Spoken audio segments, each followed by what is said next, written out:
અમદાવાદ શહેરના વ્યસ્ત ગણાતા સનાથલ સર્કલ પર બની રહેલા નવા ઓવરબ્રિજ કામમાં મોટી બેદરકારી સામે આવી છે।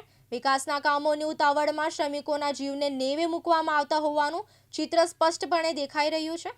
સરખેજ સનાથલ નવનિર્મિત ઓવરબ્રિજ પર કામ કરી રહેલા શ્રમિકો કોઈપણ જાતના સુરક્ષા સાધનો વગર ઊંચાઈ પર કામ કરતા નજરે પડ્યા છે। ગંભીર બાબત એ છે કે શ્રમિકો પાસે હેલ્મેટ કે સેફટી શૂઝ નથી।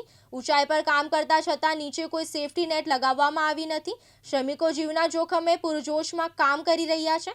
આ દ્રશ્યો જોતા અનેક સળગતા સવાલો ઊભા થઈ રહ્યા છે। શું કોન્ટ્રાક્ટર દ્વારા શ્રમિકોને પૂરતા સુરક્ષા સાધનો પૂરી પાડવામાં નથી આવતા કે પછી તંત્રની રહેમરાહે આ કામગીરી ચાલી રહી છે? નિયમ મુજબ બાંધકામ સાઇટ પર સેફટી ઓફિસર અને સુરક્ષાના સાધનો અનિવાર્ય છે, છતાં અહીં તમામ નિયમોના ફજેતા ઉડતા જોવા મળી રહ્યા છે। વિકાસના પ્રોજેક્ટ જરૂરી છે, પરંતુ શ્રમિકોનો જીવ પણ એટલો જ કિંમતી છે।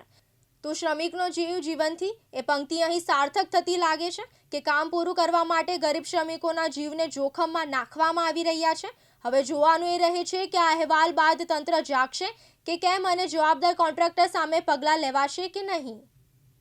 ગોહિલ સોહિલ, દિવ્યાંગ ન્યૂઝ, અમદાવાદ।